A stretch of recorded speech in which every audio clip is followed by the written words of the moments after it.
guys, it's coming with a new video. ഇവിടെ Messi നിക്കറിട്ടുകൊണ്ട് വന്ന് അങ്ങോട്ടും ഇങ്ങോട്ടും 2 റൗണ്ട് ഓടിയെന്ന് പറഞ്ഞു. അല്ല, നന്നായിട്ട് ആത്മാർത്ഥമായിട്ട് എഫക്റ്റീവായിട്ട് കളിച്ചു എന്ന് പറഞ്ഞു. ഇവിടെ ആർക്ക് എന്ത് പ്രയോജനമാണ്?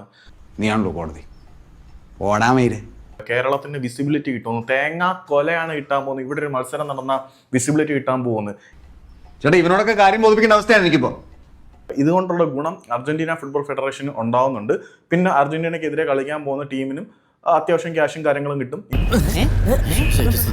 ഇന്ത്യക്കെതിരെയാണ് മത്സരം നടക്കുന്നത് എന്ന് ഇവന്മാർ സ്വപ്നം കാണത്തുള്ളൂ. എനിക്ക് തോന്നുന്നില്ല ഇന്ത്യക്കെതിരെ കളിക്കുമെന്ന്. ക്യാഷ് കുറെ അങ്ങോട്ട് കൊടുത്ത് ഇവിടെ ഒരു കളി വെച്ചെന്ന് പറഞ്ഞ് കേരളത്തിന് വിസിബിലിറ്റി കിട്ടും. ഇവിടെ ഇടയ്ക്ക് നിൽക്കുന്നവന്മാർക്ക് കാശ് ഉണ്ടാക്കാം എന്നല്ലാതെ വേറെ ഒരു തേങ്ങാക്കൊല ഉണ്ടാകാൻ പോകുന്നില്ല.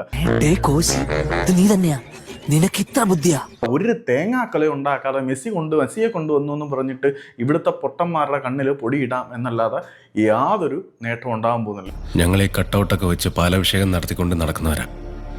പക്ഷെ ഫാൻസുകാർ വെറും മണ്ടന്മാരല്ല. ഞങ്ങൾ ആരുടെ ഒന്നും പ്രതീക്ഷിക്കാതെ സ്നേഹിക്കുന്നത്. ഇപ്പം മെസ്സി വരുന്നതിന്റെ ഭാഗമായിട്ട് ഒരു സ്റ്റേഡിയം നന്നാക്കുമായിരിക്കും. അതിനപ്പുറത്തേക്ക് ഒരു തേങ്ങയും ഇവിടെ ഉണ്ടാവാൻ പോകുന്നില്ല.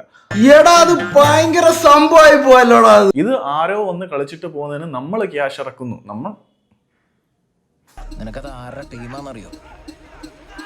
ഇല്ല. ഇതിനെയൊക്കെ ആഘോഷിക്കാൻ നിൽക്കുന്നവരോട് പത്തറ്റിക് എന്നേ പറയാനുള്ളൂ. ചില ആളുകൾക്ക് ഫാനിസം മൂത്ത് വലിയ കാര്യമായിട്ട് തോന്നും. മെസ്സിയെ കാണണമെങ്കിൽ നിങ്ങൾക്ക് ഖത്തറിൽ പോയി കണ്ടുകൂടായിരുന്നോ? എടാ പോടാ, നിർത്തി പോടാ. എടാ നിന്റെ കരച്ചിൽ ഇവിടെ ആർക്കും കാണണ്ട. അല്ല, മെസ്സിയെ ഒരു നോക്ക് കാണുന്നത് ജീവിതാഭിലാഷമാകുന്നവർക്ക് വലിയ സംഭവം ആയിരിക്കാം. പക്ഷെ അതിന്റെ പേരിൽ പത്തറ്റിക്. സത്യത്തിൽ എന്താണ് നിങ്ങളുടെ പ്രശ്നം? അത് ഞാനൊരു ഇരട്ട വരയിട്ട ബുക്കിൽ എഴുതി തരാം. സൗകര്യം പോലെ ഇരുന്ന് വായിച്ചോ.